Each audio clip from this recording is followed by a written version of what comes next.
Imagina só passar semanas esperando aquele capítulo que promete abalar as estruturas, cheio de emoção, revelações e cenas épicas, e quando ele finalmente chega, a sensação é de vazio. Foi exatamente isso que aconteceu com Boruto Two Blue Vortex, capítulo 25. Muita gente saiu da leitura com a sensação de que não aconteceu nada demais. E olha, não é hater, mas sim a realidade. Esse capítulo foi claramente um capítulo de transição, um respiro depois do fim do arco importante, algo que serve mais para preparar o terreno do que entregar grandes acontecimentos. Só que, convenhamos, esse preparo deixou bastante a desejar, na opinião de muitos meus seguidores. E é exatamente isso que vamos analisar juntos hoje. Tudo o que rolou, o que funcionou e o que deixou a desejar. E, claro, as possíveis consequências desse capítulo que aparentemente morno, mas que pode estar escondendo algumas pistas bem interessantes. Mas antes de mergulhar de cabeça, deixa eu reforçar um detalhe importante.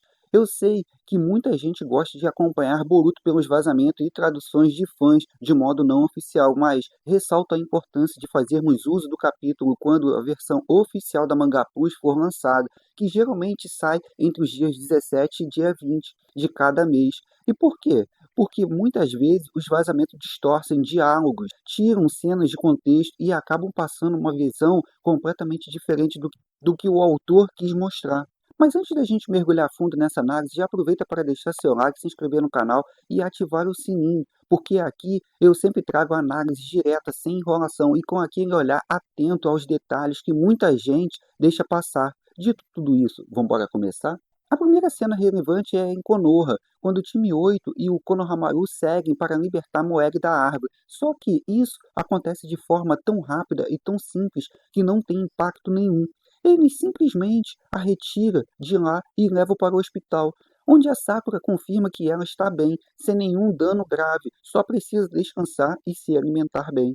E aqui já entra o primeiro ponto fraco. Que tipo de recompensa é essa para quem não fez absolutamente nada? O Shikadai principalmente não moveu um dedo de relevância até agora e de repente sua sensei é libertada, assim, de bandeja, cena sem emoção, sem desafio, sem peso. E tem mais, essa era a chance perfeita de mostrar o time 8 em ação. Chocho, Shikadai e Nojin, todos eles poderiam ter tido um momento de destaque, mostrando a evolução, o amadurecimento. Afinal, com Matsuri fora de cena, esse era o momento de dar visibilidade a esses personagens, mas o mangá preferiu pular essa oportunidade. Agora pensa comigo, se Moeg sofreu tanto em apenas algumas semanas presa àquela árvore, como fica o caso de Sasuke, que está lá há 2 anos? Pela lógica, ele já deveria estar morto, mas como estamos falando de Boruto, provavelmente vão explicar o dano e dizer que só precisa descansar e comer um pouco mais. Isso tira todo o peso dramático da situação e deixa a gente com a sensação de que nada é realmente sério. Outro ponto que incomodou bastante na opinião de muitos dos meus seguidores foi a falta de reação de Sakura em relação ao Sasuke. A própria esposa do cara não demonstra nenhuma preocupação real com o destino dele. Nenhuma palavra, nenhuma ação que mostre o peso de estar sem um marido há tanto tempo. E para piorar, até a Sarada, em uma cena no hospital, parece completamente desligada com relação ao seu pai. Essa desconexão dentro da família Uchiha é frustrante para quem acompanha, porque diminui a carga emocional que poderia existir. Mas vamos falar de um ponto positivo. O grande destaque do capítulo foi a conversa entre Sarada e Sumire. Esse era um momento muito aguardado, porque desde os tempos de rivalidade havia uma expectativa de que as duas tivessem uma conversa séria. A cena foi direta, sem enrolação, teve pedido de desculpas, desabafo e, finalmente, o tão esperada confissão de Sarada de que gosta de Boruto. Depois de tantos anos de construção, finalmente a personagem abriu o coração. E o mais interessante é que ela mesma reconhece que, no início, não tinha esses sentimentos. O foco dela era apenas o sonho de se tornar Hokage. Mas com o tempo convivendo com Boruto, nas missões, enfrentando dificuldades e até situações de risco de vida, esse sentimento foi crescendo naturalmente. Foi um desenvolvimento coerente e que agradou muita gente. Por outro lado, ainda fica a dúvida sobre o papel de Sumire. Ela parece existir apenas como uma rival amorosa, sem um propósito maior dentro da trama. Falta desenvolvimento, falta direção clara, já que ela tem muito conhecimento das coisas que Amado tem feito até o momento, e ela não reportou ao Shikamaru, Ou será que ela esqueceu que ele é o Hokage suplente? E tem um detalhe simbólico nessa cena que não pode passar batido. O lugar onde essa conversa acontece é o mesmo em que Sarada havia abraçado Boruto antes. O mangá pode estar tentando usar esse cenário como metáfora, mostrando que cada lugar guarda um significado, assim como Boruto e Kawaki sempre se encontram no topo das cabeças do Hokage, local que representa o destino trágico que já conhecemos, me fazendo lembrar de Naruto com o balanço na Academia Ninja. Avançamos, chegando em uma das partes mais interessantes, o treinamento da Himawari com Kurama. Aqui o mangá surpreendeu. A Kyuubi ensina a ela que não deve pensar como uma simples shinobi, mas sim como uma manifestação de chakra, quase como uma biju humana. Isso abre espaço para uma teoria muito forte, a de que Himawari pode ser algo muito maior do que imaginávamos, talvez um novo tipo de Jinchuri, que talvez até uma personificação do chakra da própria Kurama.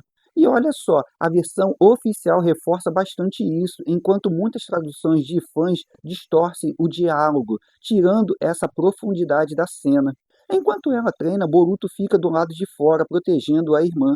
E é aqui que o capítulo muda de tom. Ao ver o vínculo dela com Kurama, Boruto decide fazer o mesmo com o ser que habita dentro dele, Momoshiki. Depois de muito tempo, Boruto volta a conversar com Momoshiki, só que a cena é completamente diferente do que estávamos acostumados. O vilão, antes arrogante e ameaçador, agora parece quebrado, derrotado e até desejando a morte. É uma inversão de papéis incrível. Normalmente, o hospedeiro é quem quer se livrar do monstro dentro de si, mas dessa vez é Momoshiki que demonstra cansaço e vontade de desaparecer.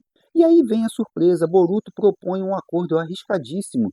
Ele diz que se Momoshiki o ajudar a derrotar Juro, em troca ele vai entregar o corpo sem resistência. Isso mostra o lado mais desesperado de Boruto, mas também o mais humano, aquele peso de quem está disposto a qualquer coisa para proteger quem ele ama de verdade. Só que aí entra a dúvida, será que Boruto realmente pretende cumprir essa promessa ou será que suas palavras foram propositalmente ambíguas? Afinal, quando ele diz que vai realizar o que você deseja, pode estar se referindo não a entregar o corpo, mas a conceder o descanso eterno, a morte. Essa ambiguidade pode ser a chave do futuro da trama, e aqui abre espaço para uma discussão muito maior. Será que Boruto, tentando evitar o pior, não está justamente criando o futuro que tanto teme? O famoso paradoxo do destino? No fim das contas, o capítulo 25 foi mediano, serviu mais para preparar o terreno do que para entregar a ação. Teve pontos fortes, como a confissão de Sarada, o desenvolvimento de Himawari e a conversa pesadíssima entre Boruto e Momoshiki, mas também teve falhas enormes, como a libertação sem impacto de Moeg, o sumiço do drama em torno do Sasuke e a falta de propósito da Sumire e Sakura. E é isso aí, galera. Esse foi a review detalhada do capítulo 25 de Boruto Two Blue Vortex, como vocês pediram. Agora eu quero ouvir de vocês. Esse capítulo também te pareceu fraco? Ou você acha que ele cumpriu bem o papel da transição? Deixa a sua opinião aqui nos comentários, porque eu quero muito saber. Ah, e não se esqueça, se curtiu essa análise, já deixa seu like, se inscreve no canal e ativa o sininho para não perder os próximos vídeos. Isso ajuda demais o canal a continuar crescendo e me motiva também a trazer conteúdos cada vez mais completos para vocês.